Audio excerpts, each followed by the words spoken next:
এটা হলো বাচা মাছ। বাচা মাছ নদীর একটা মাছ, যেটা খেতে খুবই সুস্বাদু এবং এর পাতলা ঝোল খেতে খুবই ভালো লাগে। তো আজ মা বানাচ্ছে বাচা মাছের ঝোল।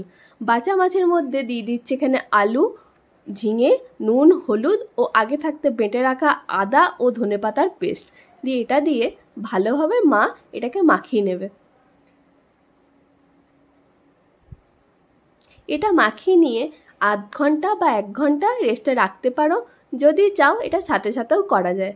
কড়াইয়ের মধ্যে তেল দিয়ে তেল গরম হয়ে এলে দিয়ে দেবে খানিকগুলো বড়ি এবং সেই বড়ি ভালোভাবে লাল করে ভেজে তুলবে। এই ঝোলের মধ্যে বড়ি দিলে তার গন্ধ এবং স্বাদ দুটোই বাড়ে। সেই তেলে দিয়ে দেবে কালো জিরে এবং যে মাখানো মাছটা ছিল সেই মাখানো মাছটা পুরোটা দিয়ে এটা যতক্ষণ না নাড়া যায় ততই ভালো।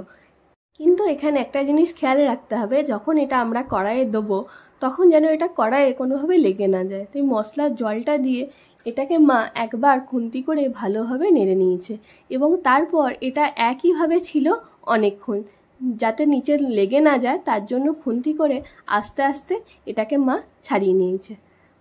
খানিকক্ষণ এটাকে রাখার পর এটার মধ্যে অ্যাড করে দেবে গরম জল। এখানে কোনো রকম ঠান্ডা জল ইউজ করব না, কারণ এখানে গরম জলই দেবো।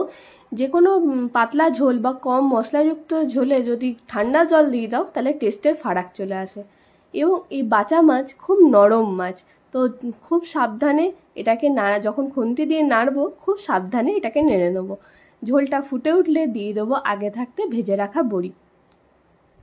মিনিট 10 ফুটিয়ে নিয়ে এটাকে নামিয়ে নিলেই গরম ভাতের সাথে সার্ভ করা যাবে এই পাতলা ঝোল। এই পাতলা ঝোলের সাথে গন্ধরাজ লেবু বা এমনি পাতিলেবু দিয়ে যদি খেয়ে দেখো তো এটা অসাধারণ লাগে খেতে, এবং মাছগুলো কাঁটাবিহীন এবং খুবই সুস্বাদু। তো আজকের লাঞ্চে রেডি আমার বাচা মাছের ঝোল। খুবই সহজ সরল একটি রান্না, যেটা তোমাদের সামনে আজ আমি তুলে ধরলাম।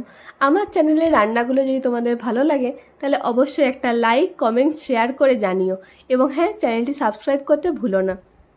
আজ তাহলে চলি, আবার আসবো অন্য একটি খুব সুন্দর রান্নার রেসিপি নিয়ে তোমাদের কাছে।